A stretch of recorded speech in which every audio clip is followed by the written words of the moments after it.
Ghana Tonight is brought to you by Flamingo Paint. Superior durability, superior hiding, superior coverage, simply superior.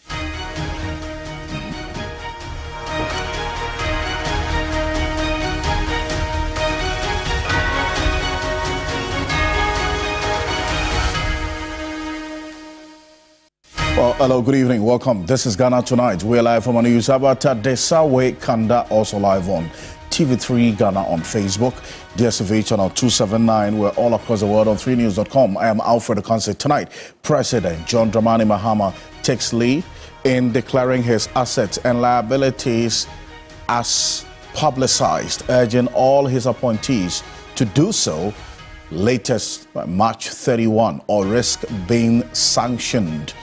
As in they losing their appointments. We'll tell you exactly what has been the reactions on this so far. The Presidential Advisory Body, they commonly referred to as the Council of State, drawn from various quarters of society, sworn in today. We have a full complement of the membership of the Council of State. Very interesting names in them as well. Stay with us. We'll tell you a bit more on it. We have a conversation as well that our presidential affairs correspondent had with the former Chief Justice Sophia Akufo, who is also a member of the Council of State. You will hear her tonight. Stay with us. Also, Office of the Special Prosecutor makes a U-turn and removes former Finance Minister Ken Ofori-Atta from the wanted list. We'll tell you how the OSP arrived at that conclusion and really what lies ahead. Stay with us. We have this and more, including a wrap on day one of the National Education Forum. There's been a number of reactions to it as well. We'll get into it as always. You're an integral part of the conversation. Let's hear from you. The hashtag we're using is Ghana Tonight on Facebook and on X.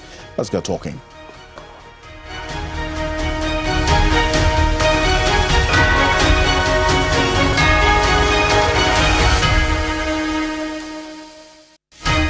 Let's settle for Ghana Briefs.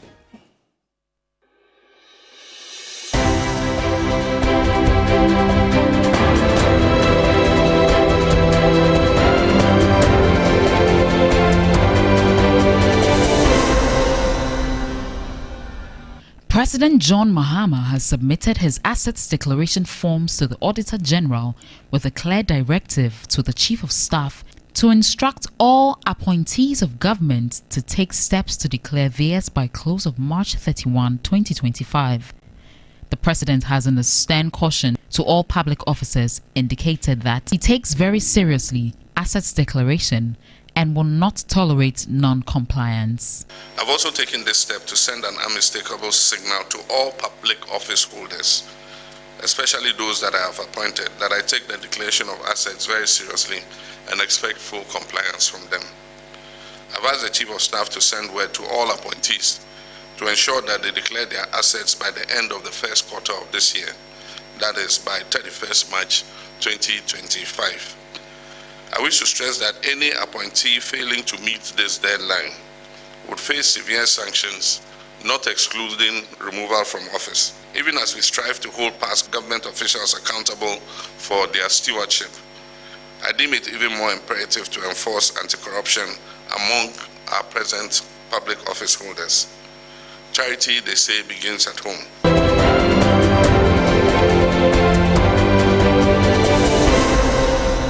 The Special Prosecutor has removed former Finance Minister Ken Ofori-Atta's name from the list of wanted persons. Consequently, he is no longer considered a fugitive from justice pending his voluntary return. This follows a letter transmitted through his lawyers to the OSP communicating a definite date of his return to Ghana. The OSP, however, added that if Ken Ofori-Atta fails to return to Ghana, it will re-enter his name as a fugitive and wanted person and use all legal means to secure his return to Ghana.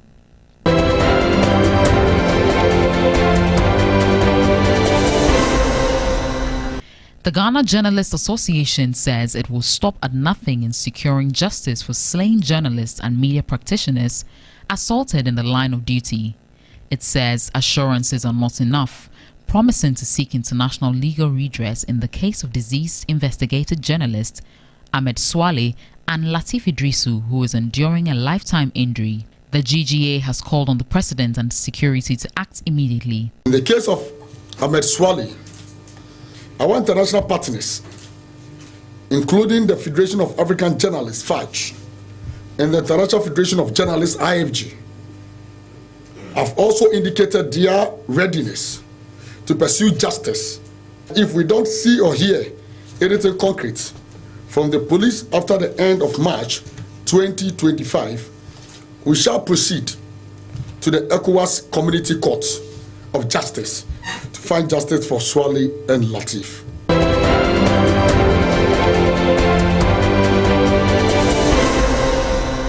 Health Minister Kwabena Mensah Akando informed Parliament that the cholera outbreak is improving due to the stakeholder efforts.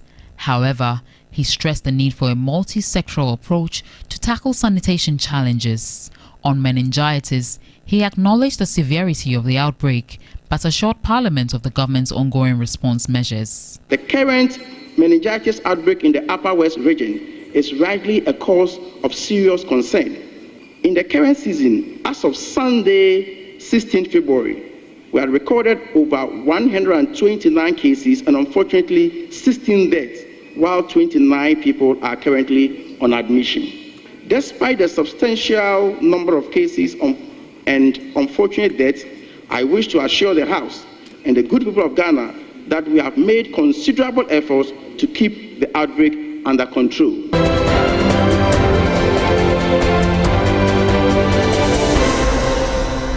The World Health Organization has supported the government of Ghana with medications and technical support for the treatment of patients affected by meningitis in the Upper East region of the country. The WHO country representative, Dr. Frank Lule, would want more focus placed on training personnel for disease outbreak management while entreating residents to report early to health facilities. You can never be perfect even in the best of environments. Those areas I've mentioned, the country has now done a very thorough benchmarking, and now they will be able to actually address them. For example, if I would look at, say, human resources, we need to train our people more. We need to train a bigger number so that we have someone who can easily identify, who can easily report.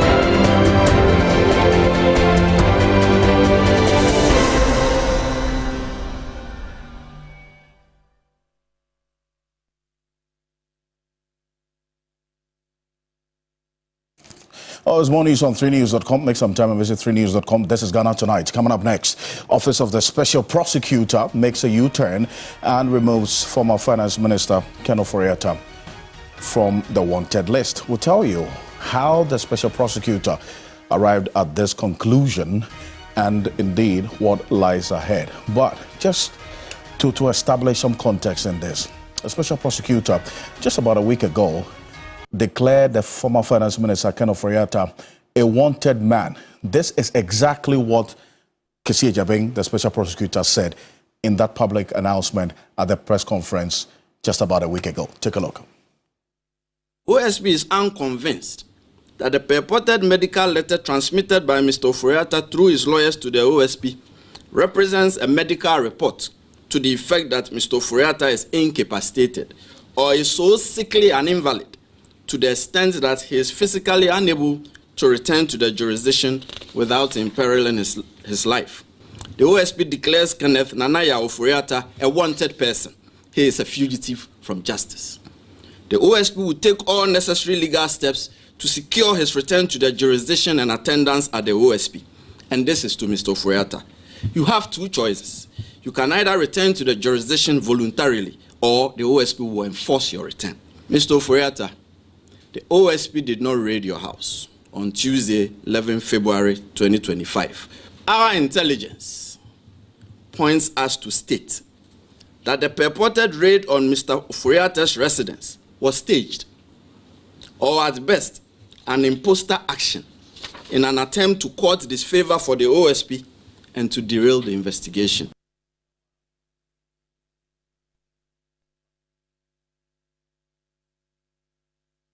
After this press conference last week, and the special prosecutor declaring the former finance minister Ken Ofori-Atta wanted, a number of reactions. You had the minority leader Alexander Penyomakin say that Ken Ofori-Atta was traumatized and hearing that he's been declared wanted and a fugitive from justice and so on, and where he is receiving medical care. Well, you hear now the special prosecutor making reference to a communication from the lawyers of Ken Ofori-Atta indicating that Ken Ofori-Atta is going to return on a particular date, a definitive date that has been communicated now. We have a copy of that letter, which we're going to show to you, reason why the special prosecutor has taken that decision and communicated that Ken Ofori-Atta is no more a wanted man. This is the reference. On the 12th of February 2025, according to the special prosecutor's statement, the special prosecutor, as we do know, declared Nana Ofori-Atta, former finance minister, a wanted person and a fugitive from justice on the ground that he failed to indicate a reasonable time of his return to the jurisdiction. Although he had been informed by the Office of Special Prosecutor that he was a suspect in various suspected corruption and corruption-related cases, and he had been directed to physically attend the OSP in Accra on a specified date and at a specified time for interviewing. On 18th February, that is today, Ken Ofori-Atta transmitted a communication through his lawyers to the OSP by which he stated a definite date of his voluntary return to the jurisdiction. So this is what makes the difference right now. And this communication today from Ken Ofori-Atta, the former finance minister, through his lawyers to the special prosecutor, that definite date has been communicated. And from what we do know, according to the special prosecutor's statement, it marks a major shift from Ken Ofori-Atta's previous intention of remaining outside the jurisdiction indefinitely. On 18th February 2025, the OSP acceded to Mr. Ofori-Atta's request as it deemed his stated date of voluntary return to the jurisdiction reasonable in the circumstances.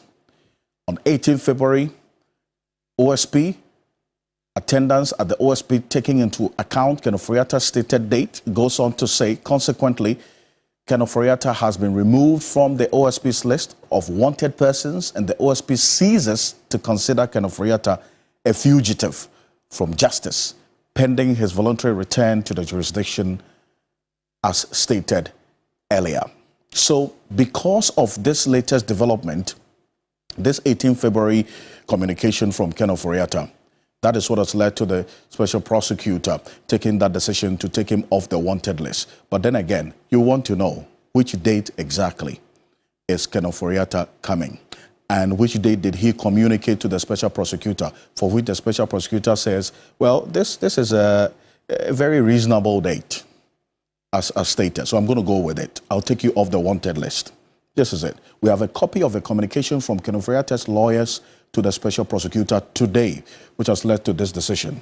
Here's what we do know. Based on that statement, this is it. We acknowledge, quote, receipt of your letter dated 17 February 2025. We respectfully indicate that our client post-match date for his return cannot be any time before 6 to 8 weeks after the possible surgical intervention in March, stated in the Mayo Clinic letter. And this Mayo Clinic is where Ken Ofori-Atta, we understand, according to his lawyers, is receiving medical care. And he is scheduled to undergo surgical intervention in March. And according to this letter, it has to take between 6 to 8 weeks. Our client hopes that taking into account the surgery date of 20 to 21st, or the 20th of, or the 21st of March, and recuperation period, he should be able to come back to his jurisdiction between 14th May and 30th May 2025. So this is the date that has been communicated to the special prosecutor, that between 14th of May and the 30th of May 2025, this period, Ken Ofori-Atta, all things being equal, is expected to return to Ghana to attend to the in-person invitation of the special prosecutor to answer questions on a number of corruption-related issues. So this is what has changed the entire communication and conversation about Ken Ofori-Atta. No more a wanted man, because per the communication between 14th and 30th of May 2025, he's expected back into the country after recuperating from the surgical intervention that he is scheduled to undergo at the Mayo Clinic. Well, just to refresh our minds, this is what the special prosecutor is expected to ask Ken Ofori-Atta questions about. First off, the National Cathedral expenditure, $58 million. That's the least. Because when we mention this figure, you should bear in mind that the $58 million is what has been spent on the current National Cathedral site for a number of things, including the architectural designs, consultation, and so on. But when we talk about the amount of money that has been paid, for instance, to these persons or institutions that were suffering that intervention of demolition, you know that there were some buildings at the National Cathedral site that were demolished. The former Secretariat of the Scholarship Secretariat of Ghana was demolished.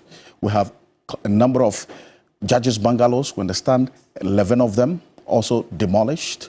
Also, you could talk about the Comsys, one IT firm. They had their building demolished. Number of apartments there as well demolished. We had the Deputy Shraj Commissioner's residence also demolished as well at that same National Cathedral site. All these had to be paid compensation. We understand the ACEP, Africa Center for Energy Policy as well. They are their office there as well. And we understand, according to the former Minister for Lands and Natural Resources, all these persons have been compensated. That is the cost to the Ghanaian, you and I, the taxpayer as well. So this 58 million is just the amount spent on the site. But other costs as well, we understand, are going to be factored in. Apart from that, there's ambulance scandal. That's one as well that the special prosecutor says Ken Ofori-Atta would have to answer questions on. The ECG Beijing Hiao BXC contract.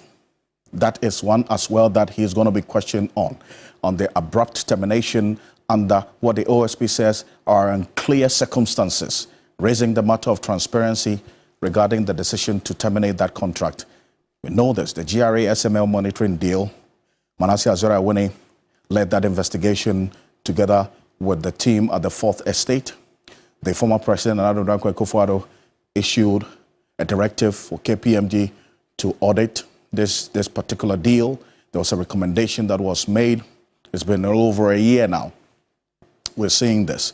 Now, special prosecutor is getting into it as well. So there are 5 issues that Ken Ofori-Atta would have to answer to the special prosecutor when he returns, all things being equal, between the 14th and the end of May 2025, all things being equal. Well, Alexa Napanyo-Markin made a comment on this in Parliament earlier today. But let's engage Martin Pebo, who is a private legal practitioner joining us on Zoom right now. He's a member of the 5-member committee oral preparatory team. Lawyer Martin Pebo, good evening. Thank you for joining us here on Ghana Tonight. This is the latest from the special prosecutor. Now, because of this latest communication from Ken Ofori-Atta, says he's taken off the wanted list. And bearing in mind as well the earlier communication that he gave just about a week ago, how does all of this development strike you? So let's say it's a sensible way of bringing this impasse to an end. Yeah, it's a sensible way. I say a sensible way because, you know, at least Ofori-Atta is now communicated a date, albeit it's in May, I mean, May is not that far. It will come soon. So OSP taking his name off the list. It's a sensible response. It's okay. It's all right. I mean, at least now we've all seen how citizens have waded in, making their opinions clear. OSP has made his, or the office has made its stance clear. I think on the balance, it's okay. The debate has been good for our democracy. So it tells you that what I've come away with from this whole debate is that at least we've made it clear that though we are looking for accountability, though we're trying to hold Ofori-Atta accountable, it must also be reasonable and fair. We shouldn't say that because we want him to come and account for all the things we are not happy with, then it means it should be done anyhow. So it's okay. Yeah. For thoughts on this, especially now that we have a date for the return of Ken Ofori-Atta, reason why the special prosecutor has taken that decision to take him off the wanted list. But counsel, stay with me. Don't leave us as yet, because the next issue I want to engage you on briefly. Coming up next year on Ghana Tonight, President John Dramani Mahama takes the lead in declaring his assets and liabilities as publicized, urging all his appointees to do so latest March 31 or risk their appointment. There's more on this shortly. Let's hear from President John Mahama earlier today. And in fact, in the company of the Auditor General, he declared his asset, in fact, submitted his asset declaration form to the Auditor General earlier today. And this is what he said. Take a look. Simple but brief, very important act of presenting my completed assets declaration forms to the Auditor General as required by Article 286 of the 1992 Constitution and the Public Office Holders Declaration of Assets and Disqualifications Act 1998, Act 550. I've also taken this step to send an unmistakable signal to all public office holders, especially those that I have appointed, that I take the declaration of assets very seriously and expect full compliance from them. I've asked the Chief of Staff to send word to all appointees to ensure that they declare their assets by the end of the first quarter of this year, that is by 31st March 2025. I wish to stress that any appointee failing to meet this deadline would face severe sanctions, not excluding removal from office. Even as we strive to hold past government officials accountable for their stewardship, I deem it even more imperative to enforce anti-corruption among our present public office holders. Charity, they say, begins at home.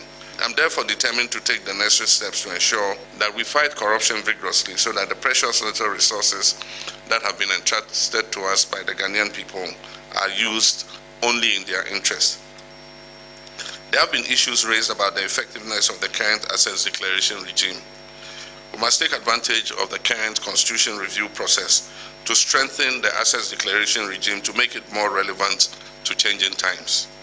I believe that we must move to a regime where the assets so declared can be published before and after public office, so that the phenomenon of unexplained and overnight wealth, obviously earned through the proceeds of corruption, can be checked. Well, that's President John Mahama there. But what does the law on asset declaration say? We've had a number of persons refer to the current status of the law as an incompetent, impotent law in the fight against corruption. Why is that? Dennis Proberi Wadam Esquire is here with me. Dennis, what's the nature and status of the law now? Well, so Alfred, the law is still as it is, and many are particularly not enthused about its current shape and form. They want more to be done, and it's the reason the NDC itself in its 2024 manifesto had made a promise that they are going to review and enforce the asset declaration regime as captured under Chapter 24 of the Constitution and also under Act 550. So you'd hear the President make comments that seem to suggest that moving forward, we may see this particular law in a different shape or form, other than how it has been. He talks about public declaration. This has been a conversation on the table for quite some time. We've had prominent people in this country who are in the anti-corruption space make the recommendation that no, moving forward, we do not have to to run with the current regime, but that it has to take a different shape or form. But let's look at what Article 286 of the 1992 Constitution says when it comes to declaration of assets and then liabilities. Yeah, it means that as a public officer, you have to declare not just what you own, what you owe. Not what just you have, but also your liabilities as well. And it is a requirement of that a person who holds a public office mentioned in Clause 5. So when we get to Clause 5, you see the categories of people who fall within this particular scope of this article shall submit to the Auditor General a written declaration of all property or assets owned by or liabilities owed by him, whether directly or indirectly. It continues to provide for the time within which this must be done. So when you look at 286(1)(a), it talks about the fact that it has to be done within 3 months after coming into force of this constitution or before taking office, as the case may be. Right. So we are already in the constitution is already in there. So the first part really does not apply. What applies to us now is that before taking office. So what it means is that the appointees would have to do this before taking office. As in before being sworn in by the president, essentially? Before assuming office. So if assuming office would mean that you have to be sworn in to officially be the beginning of you taking over office, then you have to do this before taking office. Right. As to whether that is done or not, that is a different conversation that we can have. But that's what the law provides. It also provides that it has to be done at the end of every 4 years. So it means that when you're appointed today for this particular tenure of office, by the end of the 4-year tenure, you have to declare your assets and liabilities as well. Also, at the end of the term of office, if your office ends, unfortunately for you, in 4 years, it means that you have to declare your assets as well. Now, the law does not only end there. It also provides for what happens to a public officer who fails to comply with this particular law. Right. Now, 2862 says that failure to declare or knowingly making false declarations shall be a contravention of this constitution and shall be dealt with in accordance with Article 287. So the following or the subsequent article provides for the punishment for anybody who makes a false declaration, that is, if you under-declare or over-declare knowingly, and for persons who fail to declare. That is also captured under the law. Now, the declaration made under Clause 1 of this article shall, on demand, be produced in evidence before a court of competent jurisdiction, before a commission of inquiry appointed under Article 278 of this Constitution, or C, before an investigator appointed by the Commissioner for Human Rights and Administrative Justice. And this is part of the portions of the law that have been pointed out by anti-corruption crusaders who say that for the fact that the only time that your assets or liabilities declared only come up will be at the point where it is needed as evidence and on the orders of a court or before a commission of inquiry or an investigator appointed by Suraj, it only means that you really don't get to know the worth of people as in when they are getting into office and getting out of office. Right. It's only when there's an issue. Absolutely. So they do not think this is really the best. Now, let me quickly take you to the very last part, which talks about the category of persons. So it will include, number 1, is the first gentleman of the land, the president of the republic. As he has done today. As he has done today, taking the lead and urging his appointees to also follow suit. The next is the second lady of the land, or gentleman, as the case applies. Now we have a lady. So the vice president of the republic, the speaker of parliament and the deputy speaker, and a member of parliament, minister of state or deputy minister, chief justice, justice of the superior court of judicature, chairman of regional tribunal, the commissioner for human rights and administrative justice, and his deputies, and all judicial officers. It doesn't end there. It continues to list ambassadors or high commissioners, secretary to the cabinet, head of ministry or government department, or equivalent officer in the civil service. When you look at Act 550, it gives a comprehensive, very tall list of all the people who are supposed to be captured under this. As long as you occupy public office, the expectation is that you declare your assets, just so we know what your worth was when you were getting into office, and if there's an issue, we are able to match what you have at that instant per what you told us that you had when you were occupying public office.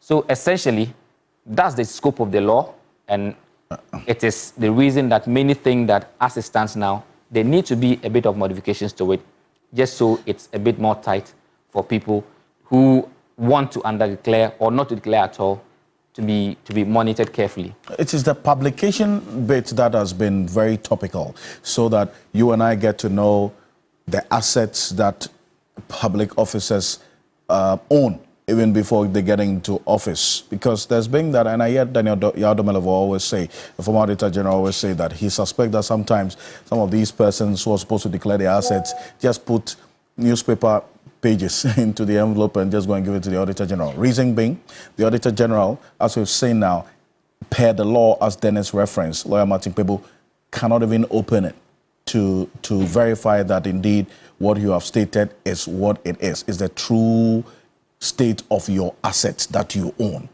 Right? But this is what the president has done today, sending a strong signal to his appointees that do this or you lose your appointment by March 31. Martin Pebu, a good call?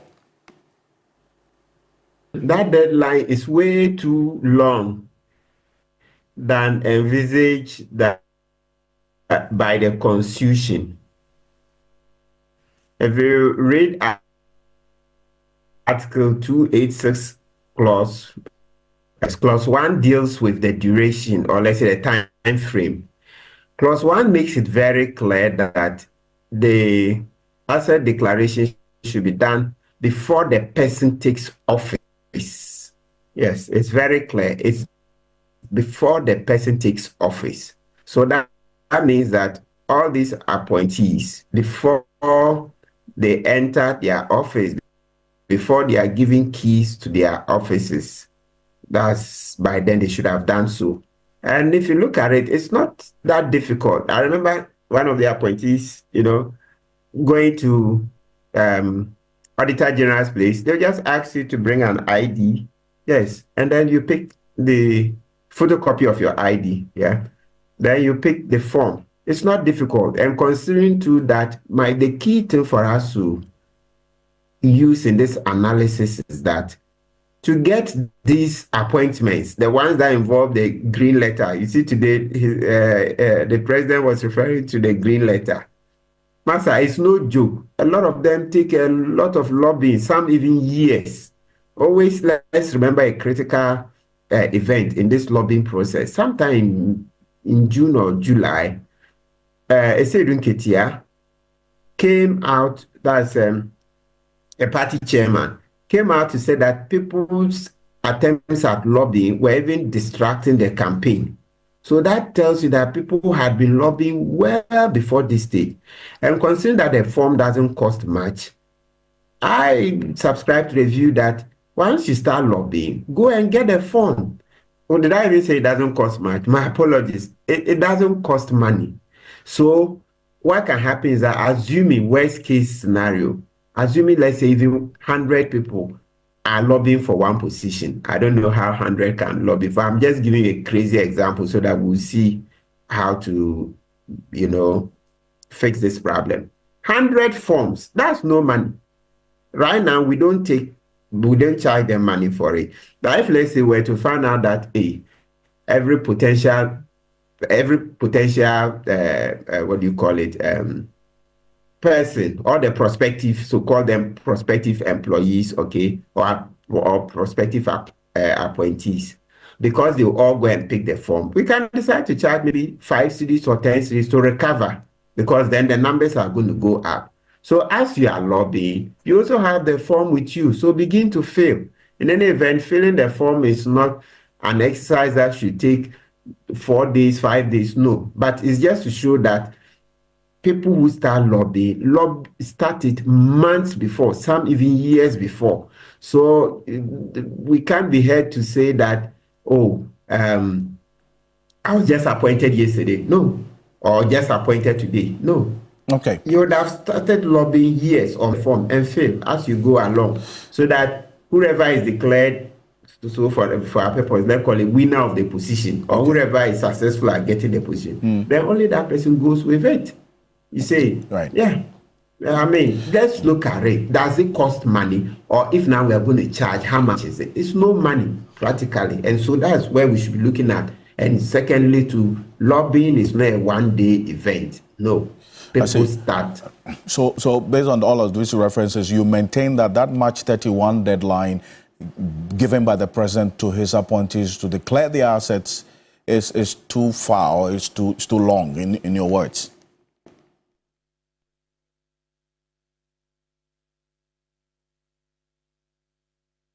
Absolutely, it's too long. I think now that we are drawing President Mohammed's attention to it, I believe he would have to look at it again and do something. Otherwise, it makes nonsense of the Constitution. It's too clear. The provision is too clear to allow for a March 31st deadline, especially in the context of the fact that this asset declaration law is one that we've been fighting for decades, even before I joined. So I know Mariada, Samson Ladiaye, Nini, yourself, many other CSOs have been in the fight before maybe I joined about 8 years ago, right? So these are matters that people have been raising awareness about, etc. So it looks a complete retrogression if we were to enlarge the time up to 31st March. It's way too much, it's way too much. I think something can be done. It's possible, the president may not have, the handlers make mistakes. We all make mistakes. Sometimes these things happen. So for me, it's not a difficult one. I think that if the attention is drawn to it, it should be possible for the president to look at it and cut back, because the March 31st there is way too long. Because I'm just imagining, what is it? No, it's difficult to justify an extension to March 31st. I see. But Council, before I let you go, you hear much, the latter part of this speech that I just played to you, that he is also expressing his support for the public declaration of assets, as in the publication of the assets, so that just as you have been making that call over time, the asset declaration forms of these appointees and himself should be published, the newspapers, or so that we all get to see which assets they own, contrary to that position that some of them held a number of years ago, that when they publish their assets for us all to see, armed robbers will attack them. I want to find out your thoughts on the president's commitment as expressed to that call to publish these assets. Yeah, so it's refreshing to hear that. Yes, it's refreshing to hear that he also supports publication.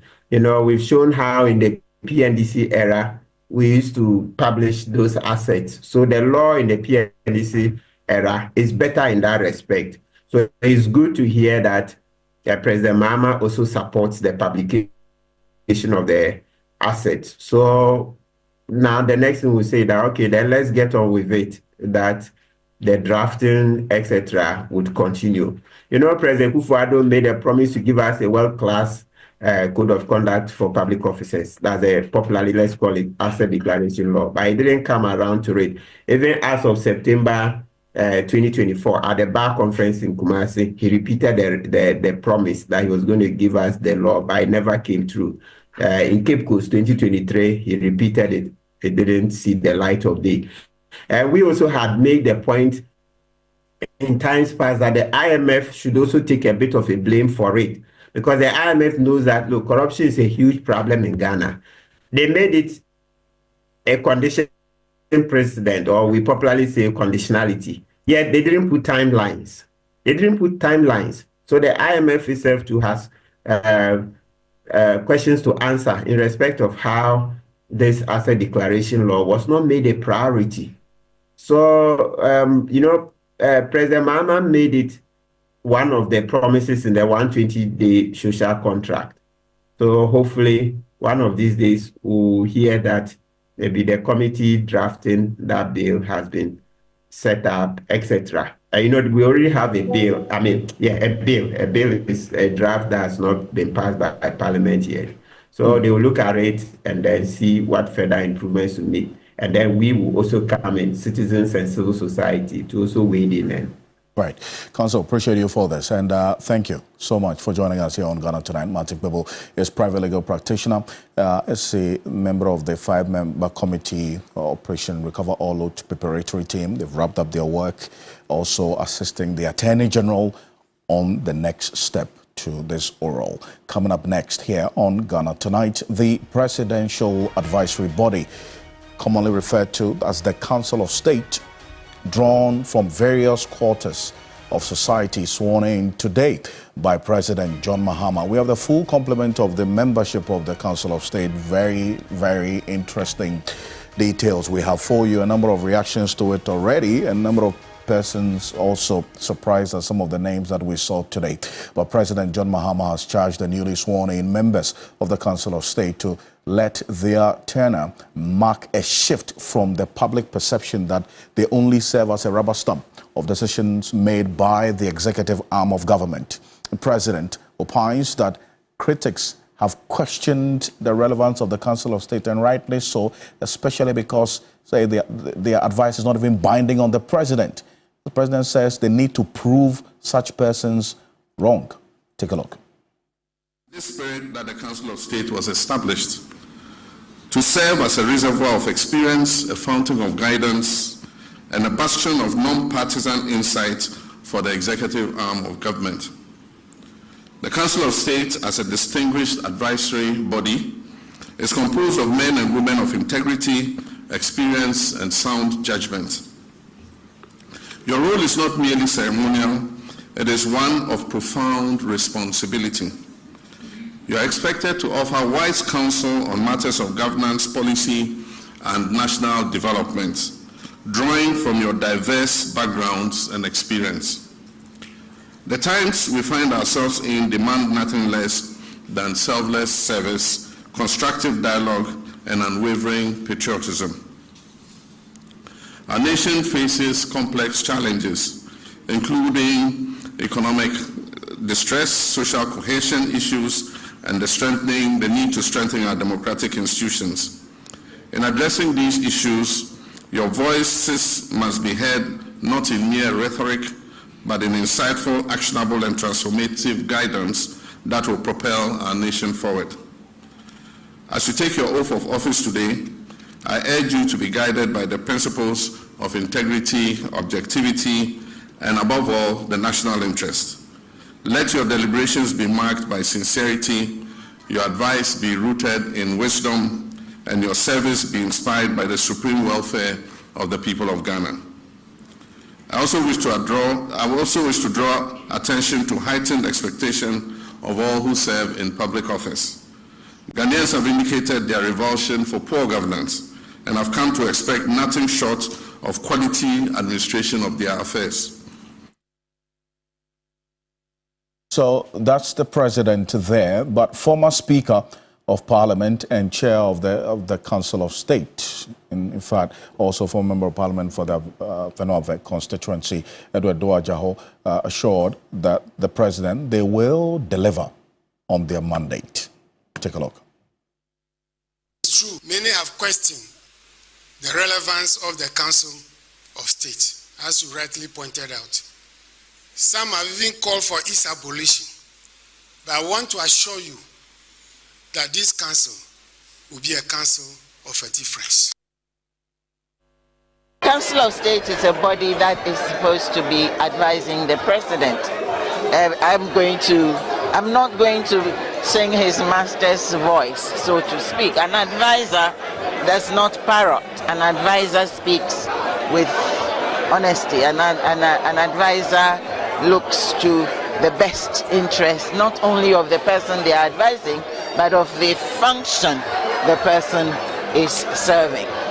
And so I'm definitely going to do my best and work with the council to give the best advice at all times to the president.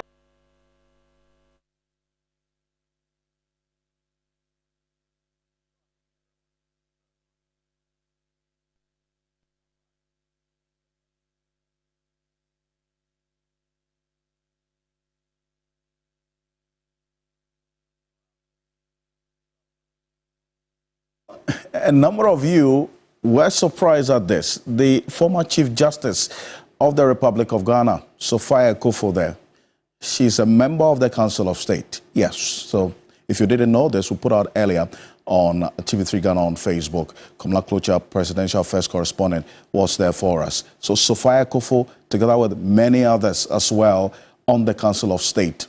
This is the composition. Ex-official members, 3 of them. The President of the National House of Chiefs, automatically is a member of the Council of State. And then the President appoints 11 persons. So these ex-official members we're talking about has the former Chief Justice in there, a former IGP in there, a former Chief of Defense Staff in there as well. Okay, so then that explains why Madam Sophia Akufo is there. And it's obviously per the President's choice. But you also see as well the 16 regional representatives, which we'll run through them shortly. But this is the composition of the 31 members of the Council of State, President of the National House of Chiefs, 16 regional representatives, 11 appointed by the President, these 3 ex-officials. So for the regional representatives, we ran through a number of them last week when the election was ongoing. And yesterday, the Ashanti region wrapped it up for us. But if you look at the 3 ex-official members, I'm going to run you through the identities as was announced earlier today. This is it. Former Chief Justice of the Republic of Ghana, Justice Sophia Akufo, Justice of the Supreme Court, retired. Mohammed Ahmed Al-Hassan, a former Inspector General of Police as well, is a member of the Council of State. Air Marshal Michael Samson Oje, retired, former Chief of Defense Staff as well. Is a member of the Council of State. So these are the 3 ex-official members. You have Ojiahoho Yaojebi, the second, the President of the National House of Chiefs as well. Is a member of the Council of State. And you have the 11 persons who were also elected, as it were, chosen by the President. Dasibre Boama Dakon, Chief of Achim Kukuritumi in the Eastern Region. Osaberima Kwesiata II, Paramount Chief of the Ogwa Traditional Area in the Central Region.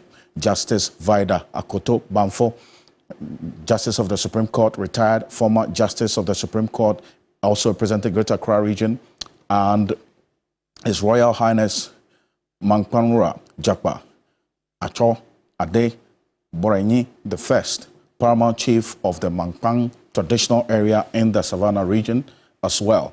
And then, guess what? We have one of the longest serving members of Parliament in the Republic of Ghana. He did not seek re-election in 2024. He voluntarily stepped aside. I'm talking about the man, Cletus Avoka. He served as a member of Parliament for at least between 6 to 8 consecutive terms. And then also we had him serve as a minister in a number of portfolios. And if you recall, he was one of the 3 wise men that the then John Mahama had as well. And so it's no surprise that he finds himself as another wise man in the Council of State to give some wisdom to the President. And also as a former member of Parliament for the Zebela constituency in the Upper East region. Then you have Right Honorable Edward Doa Jaho, the chair, and then Dr. Eunice Brockman Emisa, former health minister, and Betty Modi Drisu, former Attorney General of the Republic of Ghana. And then also you have the Cynthia Comley Ajete, representing the Greater Accra region, and Mrs. Molly Enim Ado, a former ambassador. In fact, that's Ghana's former ambassador to Italy, Madame Molly Enim Ado there. Nana Sa Jemfoa II, Queen Mother of Eyima Traditional Area in the Bono region. Maxwell Boachi as well, representing the Western region. He was elected. That's the regional representatives. You also have Hakim Adai, also elected to represent the Central region, and it goes on and on as we see the regional representatives in there. We're going to go for this quick break. When we're back, we'll tell you the first day of the National Education Forum, how things played out, and the major issues in the education sector that's going to be getting the attention of the persons, stakeholders gathered for this forum. Stay with us. We're back shortly.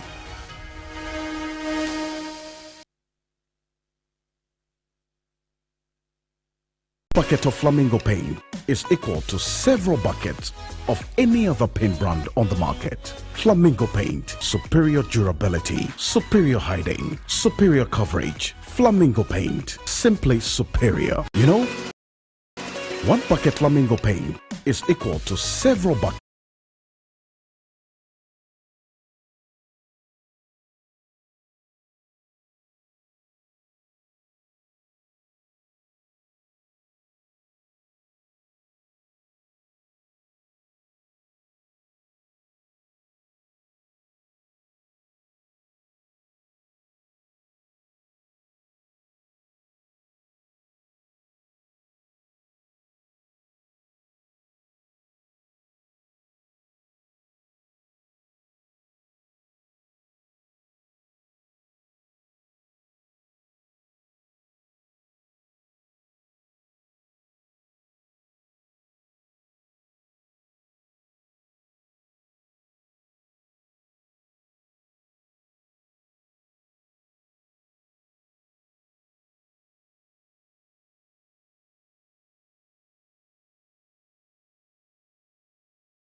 Intended to identify educational challenges in Ghana and provide a bold and actionable roadmap for the reforms. Here's what the President said earlier today. Take a look.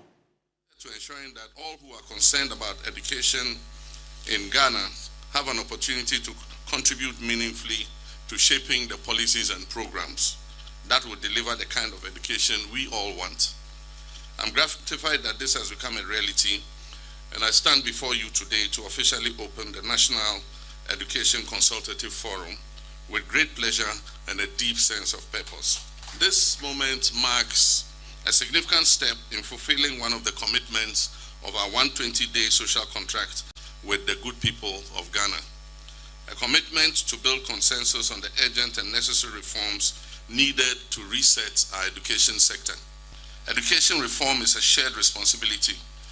It is a collective journey that requires all voices, all perspectives, and all hands on deck. This consultative process, I believe, will bring out the best solutions born out of dialogue, partnership, and mutual understanding to deal with our current and future challenges. Our goal today is to engage in an honest and productive discussion about the current state of education in Ghana, to diagnose the challenges and craft a bold and actionable roadmap for reform. As President John Mahama there, honest and productive discussion on the challenges facing the education sector. A lot of focus has been placed on the challenges with the free senior high school policy, which we've talked about over time, so you know it. But how about the basic education as well, the basic level? We understand, according to the likes of Kofi Asare, who is a member of this committee, the Ghana's basic education sector is sitting on a time bomb, and rightly so. Take a look at this. 5,400 basic schools, we understand, study under trees, or the students study under trees. That's according to Africa Education Watch as of last month with the survey that they put out. And guess what? Out of the 5,400, 80% of these schools under trees are in the geographical northern region. We're talking about the northern, Savannah, northeast, or the 5 regions of the north. 80% of this 5,400 basic schools under trees are in that part of the geographical part of the northern region in this country. Apart from that, 80% of the teachers are needed in primary and kindergarten. You go there into the northern part, especially Central Gonja, he focused on that. You don't have them. And then we have all this issues of financing. Faisal Abdul Idris is our Volta regional correspondent. Faisal, appreciate you connecting with us. You sat through the first day today. How much of a focus was put on the basic education sector in this country? Yeah, so the first 2 speakers that mounted the podium today during the opening ceremony, that is Professor Kwame Champon and Professor Agbenyega, all touched on the importance of strengthening the basic education and ensuring that we have a smooth transition from the basic level to the senior high school level and all the way to the university when we are looking at producing graduates that meet the demands of today's world of work. And so basically the focus on free SHS, which actually took center stage today, was hinged on the fact that even if we want to give free education at the second cycle level, we should ensure that at the basic level, we provide the necessary infrastructure. I'm talking about providing adequate infrastructure in terms of classroom blocks, in terms of school furniture, in terms of logistics that will promote effective teaching and learning, and ensuring that we channel and improve upon learning outcomes. So the 2 first speakers that spoke today did not miss the chance to remind government of the fact that there is so much need for us to ensure that when we talk about financing, we do not forget the basic education. When we talk about designing a proper framework for our educational system, we should have the basic education level in mind. Now, on the free senior high school policy as well, I know that was an issue that came up for discussion. What was the first day position on how the next few days will be like on the conversation about the free senior high school, a review, and which aspect of the review really was considered? Yes, prior to the opening ceremony, we engaged the Member of Parliament for the Catching of Constituency, Honorable Peter Chukwuchi, who is on the Education Committee, and he insisted that the free SHS policy will be reviewed, but the review will take into consideration what would be done to improve it better. Now, when the conference opened officially, the 2 first speakers touched on it again. But at this point, for instance, Professor Agbenyega talked about the model in Australia, where it is designed in a way that the affluent in society are able to pay for it. Those that are poor and cannot afford it are allowed to go for free. He was talking about Ghana developing a 3-tier model that will allow those at the top in terms of the income pay for it. Those within the middle income would pay some part of it, and those at the lower level in terms of income would not pay anything at all. And so basically, as much as we want to maintain a free SHS policy, they are suggesting that we should review such that some people, those who can afford it, will be allowed to pay for it. Those who cannot afford it are allowed to pay for free.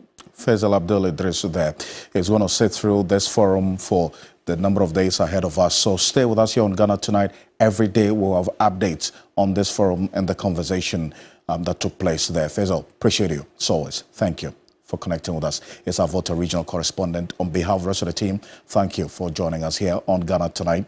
We're back again same time tomorrow for another conversation. My name is Alfred Ocansey. Have a good night. Ghana Tonight is brought to you by Flamingo Paint. Superior durability, superior hiding, superior coverage, simply superior.